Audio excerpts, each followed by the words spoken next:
Hello, welcome to Pandora's Box. Today, yes, I'm going to do some more magic. This is Time Spiral Remastered. This is box number 2 for Time Spiral Remastered. So previously for box number 1, I'm up to 35% progression. A little bit low, seems a little bit low. The number seems a little bit weird, very skewed. Very hard to get the frame, those old frame foil, very hard to get. Even the base foil is very difficult to get. Let's quickly go into this while I talk about this further. So I am not really familiar with this kind of card distribution, but apparently it was like this all the way back when Magic first introduced their foils. I think it was like this all the way back. Then I think maybe I only really got back into Magic during like Zendika Rising and Ikoria and Zendika Rising and those Kelheim kind of time period. So a lot of this I am used to those like set boxes and collectors boxes and the really high number of super high number of those extended art and foil and everything. So Tolaria West. Okay, I don't have this. Good. Paradoxical Outcome. Okay, that's our old frame. So actually, I think this is the correct. This used to be the old rarity, old card distribution for Magic, and this should be the correct one. This actually is the correct one. So actually, I'm not very familiar with this one. So this actually feels a little bit weird to me. But I have to say, right, the old frame cards are very beautiful. Okay, so Angel's Grace, amazing artwork. Who is this by? Zoltan Boros. I know Boros is one of the first arcs, one of the boss in the first arc for One Punch Man. Ooh, nice, good hit. Yakmov Tran Physician. If this was a foil, right? Wow, crazy! It's like $100 over card. Might be able to even pay for the box. Maybe not. I'm not too sure. But apparently, my first box I had quite a number of big hits for the first box. So I actually didn't check. I didn't look at the card prices before I started opening up the boxes. So I wasn't aware of some of the big hits that I got. But apparently the foil Sliver Legion is like more than $100. The foil Sliver Legion is a big hit, which I didn't realize. So all the value here of this for this one is actually all concentrated, really quite concentrated in the foil. But they are quite evenly distributed among the foil. Okay, of course there's one or two really big ones, but the rest almost. Oh, Thoughtseize again, very good, very nice box. I've also got a Thoughtseize in the first pack, so Thoughtseize is also worth quite a bit of money. So yeah, and I'm just skipping over all the common cards because I did a double check for the first box. So I've gotten every single common card ready for the first box. I'm missing some uncommons. That's why I'm putting uncommons one side. So later, what I'm going to do is while I do the sorting, right, all the big chunk of common cards, right, I just have to chuck them aside. I don't even have to sort them. So this will save me a lot of time for the sorting later. Okay, so I'm really looking for the uncommon begins here. Storm Riders, Premature Burial, Dark Heart Sliver, I've seen this, and Summoner's Pack with nice! True Name Nemesis. This is also a good card, a good hit. Unfortunately, it's not in foil, but still a very good hit. It's very weird. First time I've ever seen something like True Name Nemesis has protection from the chosen player. It's only a 3/1, but I assume protection from the chosen player means that nothing from that player can touch you. Okay, you cannot be killed by any creatures from the player. You cannot be targeted by anything from the player. Something like that. Super crazy. The mechanic is really wow. Wait. Oh wait. Okay. Oh okay. Wait. I think I messed up. So okay. So this is a pack with 3 uncommons as usual. 1, 2, 3 uncommons. Oh, one Hypergenesis Mythic. I don't know whether it's good or not. Hypergenesis, Cranium Plating Old Foil, and a foil rare. Talonite Hermit. Okay. Elf. Elf Shaman, Hello Knight Hermit. Okay, I'll just throw away all the comments. I'm not throw away, I mean just chuck aside. Not throw away is not a good word to use. Fungus, Sand Mage and Slave, okay. Hivestone, Dismember, oh. Very nice art. Wow. You serve Phyrexia, your pieces would better serve Phyrexia elsewhere. Okay, so the flavor text is fantastic. Really, really, it tells you a lot about the character, tells you a lot about the backstory, the characters of Phyrexia as a race itself, much better than what Flesh and Blood is doing. Flesh and Blood, I know that we also got flavor text, but the flavor text is really, it's very generic, very fortune cookie, very self-help kind. But this is the kind of flavor text that I really, really like. And Pokemon as well. So Pokemon's flavor text really tell you a lot about the Pokemon, the characteristics of the Pokemon.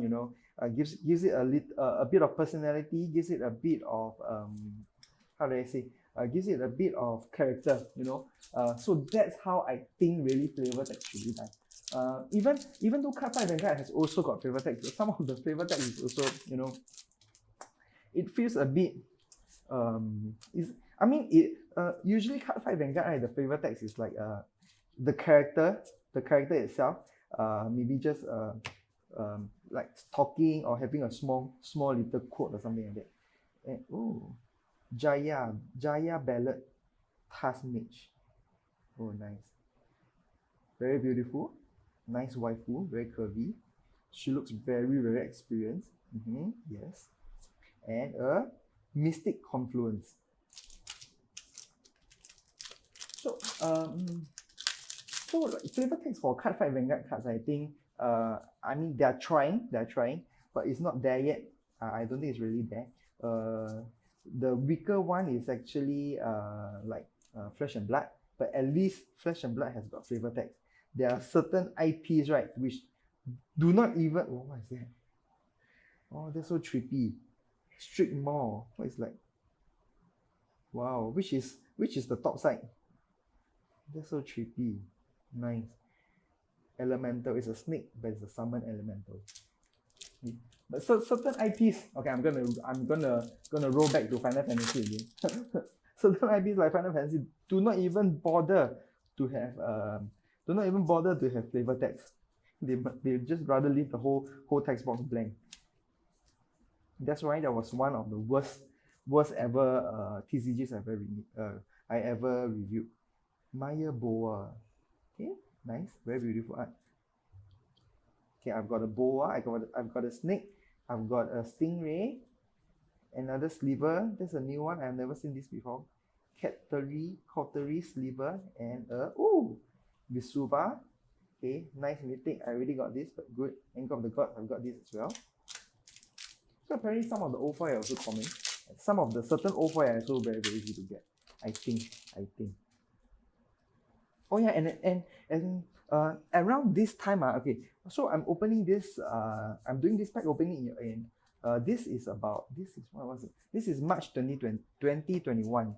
So there's a big discussion and hoo-ha, right, about this thing that, oh, nice, Krovex Ascendant Hero. Krovex. But I thought, that's weird. I thought Krovex was a bad guy. I thought Krovex betrayed the Featherlight or something. Featherlight. I was still in the army. I thought Krovex actually not abandoned or betrayed the Weatherlight or something like that. I thought the story was that, or maybe after that, I think most of Magic story is like a soap opera. Maybe after that he become an anti-hero or something. Yeah, I thought Krovex actually betrayed the Weatherlight. But okay, my understanding of the story actually stopped at about Weatherlight and Mirage kind of period. So yeah, so maybe after that he did some things to redeem himself. Very typical kind of anti-hero or very typical kind of story redemption arc.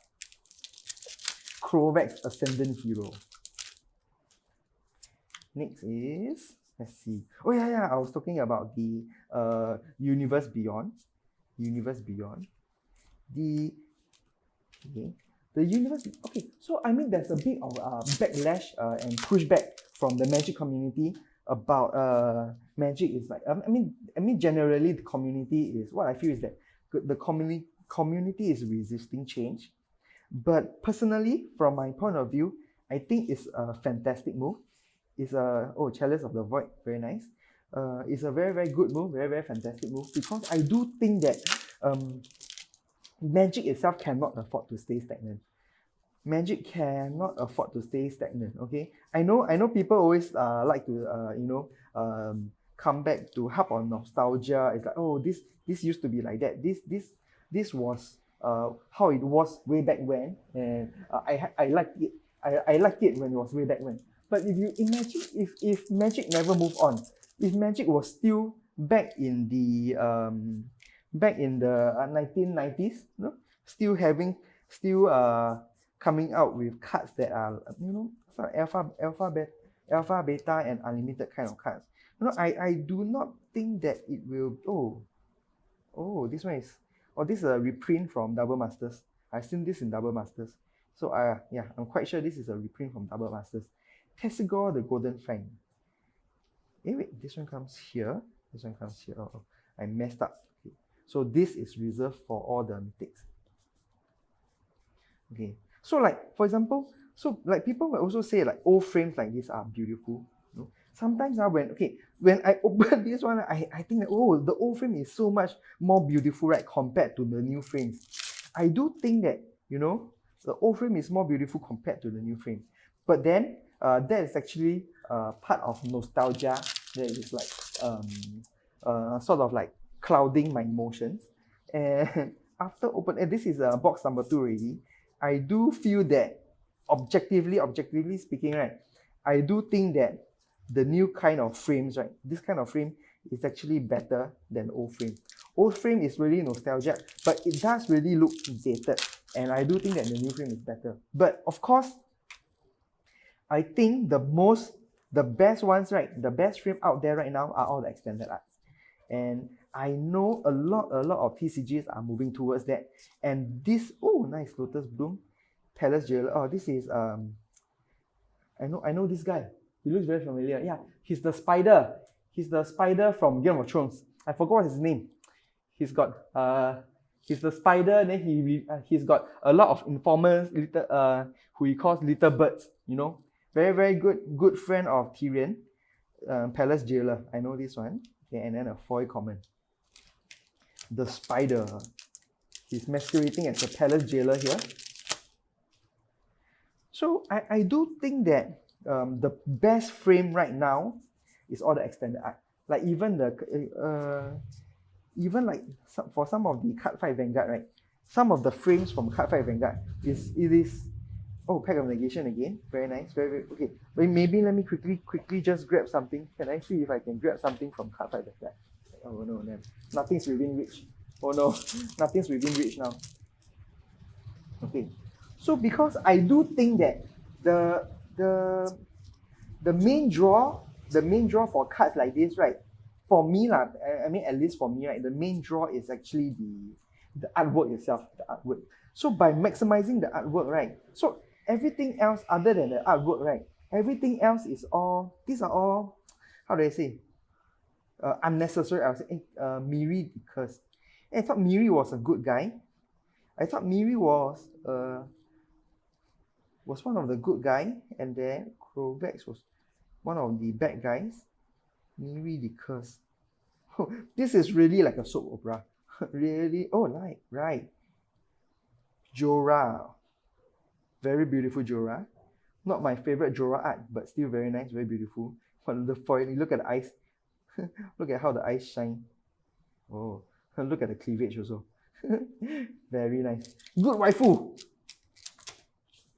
Always nice to see waifus in Magic.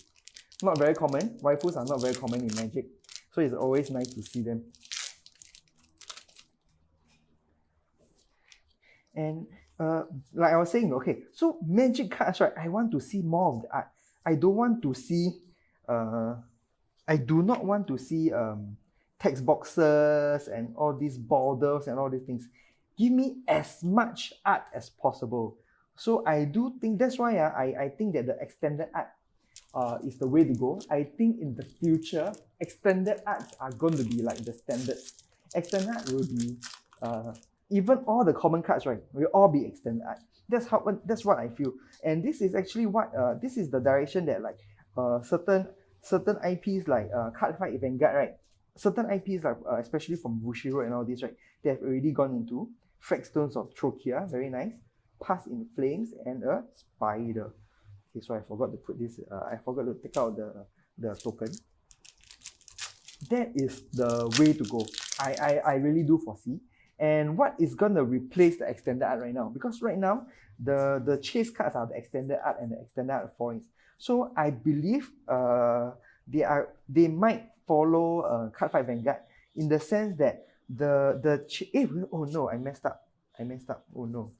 I put all the commons with all the uncommons. Okay. So uncommons, these are the uncommons. Uncommons come here. Called rare, Grey Merchant. So because right now what Magic is doing is selling a lot of extended art, foil extended arts, right? As some of the big chase cards, some of the pricier chase cards. But what if every single card, even all the common cards, right, they are all extended arts already? So what can Wizards do to make certain cards more desirable to collectors? I think Magic can actually take a book from Card Fight. Okay, so Card Fight as an IP definitely is nowhere near Magic. As an IP, it's not as strong as Magic, not as iconic, not as polished. The cards are not as good. Gameplay is not as good. Everything, but I do think that Card Fight Vanguard is a bit more forward thinking compared to Magic. I think Magic has also got because Magic has got a very, very big player base, which is actually quite resistant to change. So I think Magic is also very tough for Wizards of the Coast, right, to experiment with a lot of some of those new things, right, that's happening in the TCG industry as a whole. So you see what's nice, Teferi Mage of Zelfia, very good one. This is worth a little bit of money, I think. Yep, good mythic over here. Okay, 5 ready. Okay, very good rate. The last one, I think we've got 6 or 7. So 5 is a good rate. Monastery Swiss Spear. Okay. So I haven't gotten my foil Time Spiral O-Frame foil yet. Okay, hopefully it's gonna be a nice nice, maybe like Chalice of the Void or something that is that's another foil. Oh, there's a spoiler over there. Okay. And anyway, back to the. So I'm thinking that the player base is really holding Wizards back. It's really holding Wizards back. The if you see like Card Fight Vanguard Bushido is an inferior. I mean, Card Fight Vanguard is definitely an inferior product. But some of the things I think there are some of the things that they implement. So every card that they have, right, same thing. Even commons, they are all extended arts. And they make those chase cards, right, to have artist signatures, to have, how do I say, a little bit of, how do I say, alternate art. So can be extended art, then some of them are alternate arts in addition to extended art. They make those chase cards with special artwork that you can't get in common. Shit, damn it. I almost mixed it up again. Okay. I gotta separate all the uncommons. Okay, that's very important. I gotta separate all the uncommons. I guess after this box, the uncommons, I might clear all the uncommons, right, after this box. So I'm guessing after this box, it's gonna be even easier. I don't even need to track this stack. It's gonna be even easier. Okay. But anyway, back. I keep getting distracted. So I think Magic can take a leaf, right, from Card Fight Vanguard's book. Start to do everything in Lava Spike. Okay, this is like a very weak lightning bolt. Lava Spike. Okay, alright, not a very, very nice hit. Not a exceptional hit. But okay. I guess. So Magic can actually take a leaf out of Card Fight Vanguard's book. Some of the because anyway they already have signed art cards already. So do the signatures right on the actual cards themselves, make the actual cards very, very desirable. Okay, like for example, let's say for this set, what's the chase card for this set? I think it's a Sliver Legion, right? I think Sliver Legion is one of the most expensive I see. Okay, so like the chase card for Sliver Legion, right? Just make every card, every Sliver Legion an extended art, then give new artwork for the alternate art extended legion, and then you want to make it even more fanciful, right? Give the alternate art, give a couple of the alternate art Sliver Legion, right? Make it artist sign, or maybe you can have actual artist signatures on top. So this is, I mean, wait, actual artist signatures I think might not work because right, I understand that a lot of the Magic the Gathering artists, right, are already at, you know, those kind of fairs, at those kind of conventions, right? Signing cards for a free release. So that might not work. But if it's actually printed inside, if Wizards actually control the supply, right, by actually printing the signature on top of the card instead of having the person actually sign it and limiting the number of those printed sign cards, right, that will actually bring up a lot of the secondary market value for some of the chase cards. And the correlation, we can, Achroma, Angel of Fury, oh my god, Darren Bader. Oh, this is so beautiful. Okay, wow, so fierce and beautiful and sexy at the same time. I mean, the background leaves a little bit to be desired, but if only the picture is a little bit bigger. Like I say, they waste so much. Like for example, this one, they waste so much of the card, right, on this text box and borders and everything. If this was like maybe like 20-30% bigger, okay, then I can really enjoy, you know, all the intricacies of the artwork itself. Okay, if it was like 20% bigger. I mean the actual artwork itself. I don't mean the boobs. It's not. I don't mean the boobs 20% bigger. I mean the artwork. If it's like 20% bigger, I can really, you know, there's some details are really small. I can't really see. Okay, but so if you can have it bigger, okay, that'll be best. So I think moving forward, the best course of action is to actually have all cards as extended art.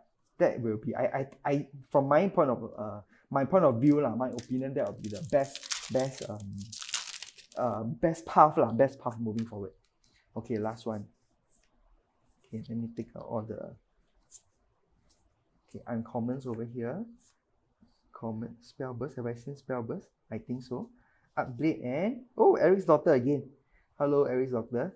Ericson is in Commander's Legend. Eric's daughter is here. I wonder if you'll see Eric. Okay, nice. So what are some of the big hits that we have today? So all this, and this is where's our foil? I don't know where's our foil. But at least we got the Totsis and the Yakmor, right? So I think these are okay. I mean, in terms of card variety, I think it's really, really good. In terms of value, this box, in terms of value, I think is okay. Not really there. But in terms of card variety, very, very beautiful. Very nice. Alright. Okay. Let me quickly do some sorting over here. Brothers and sisters, please like and subscribe to my channel. To you, it's just a little click, but to me, right, it's the difference between being able to continue to leech off my parents while making content like this, or having to go out into the world to find a real job. I'm still very young, I'm only in my late 30s, and I hope that I don't have to join the workforce so soon. So please, just move your cursor to the like and subscribe button and give it a little click. Every click will help to extend my runway a little bit longer. Thank you very much, everybody. Thank you. Sorting is done. So for box number 2, I've got a total of 80 cards. 80 cards from box number 2 added to my collection. So that brings me up to 45%. So that's a 10% increase. 45% completion in total, a 10% increase. So okay, very nice. That's a good rate. Okay, so look at the giant chunk of bulk again. So these are all the old frame cards, which I don't know whether it's of any value. Okay, wait, where are the old frame cards? Okay, at least there's a Totsis. I think the Thoughtseize will always have value. I think. I'm not too sure. I think. Okay, just let me... Okay, Pact of Negation I think will have value as well. Okay, so quite a number of duplicates for this one already, and this is box number 2. Wow, that was quite a pack opening. Today was a good one. I'll see you on the next video. And please do help me, remember to like and subscribe to my channel. Help me to follow my Facebook page as well, Facebook/Curated for Nerds. I'll see you on the next video. Bye bye.